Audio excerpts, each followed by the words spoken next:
यहां पर आपको अहम खबर देंगे। सरबराह पाक बहरिया एडमिरल अमजद नियाजी का तुर्की का सरकारी दौरा। अमीरुल बहर को तुर्क आर्म्ड फोर्सेस की आला अस्करी अवार्ड केजन ऑफ मेरिट तफवीज किया गया। मजीद तफसीलात हासिल कर लेते हैं नुमाइंदा खुसूसी बोल न्यूज अहमद मंसूर से। जी अहमद, इस हवाले से आपके पास क्या तफसीलात हैं?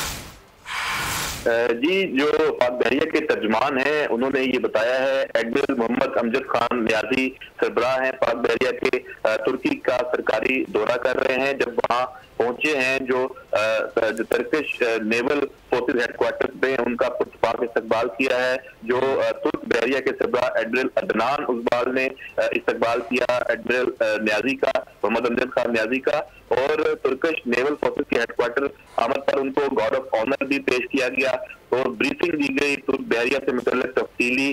जो उन्होंने तुर्की के नेवल चीफ के अलावा जो कौमी दिफा के वजीर हैं, कमांडर टर्किश आर्म फोर्सेस हैं, दीगर हुकाम हैं, उनसे भी मुलाकातें की हैं।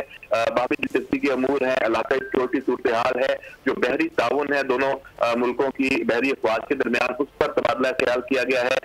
जो खित्ते में मैरी टाइम सिक्योरिटी का इस्तेहकाम है उसके लिए टर्किश आर्म फोर्सेस की काविशें हैं, उसको सराहा है एडमिरल अमजद खान नियाजी ने।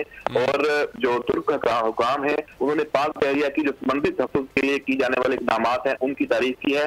और इस दौरे के दौरान जो तुर्की का आला तरीन अवार्ड है लीजन ऑफ मेरिट, वो एडमिरल मोहम्मद अमजद खान नियाजी को दिया गया है। ठीक है अहमद, आपने अपडेट किया, आपका शुक्रिया।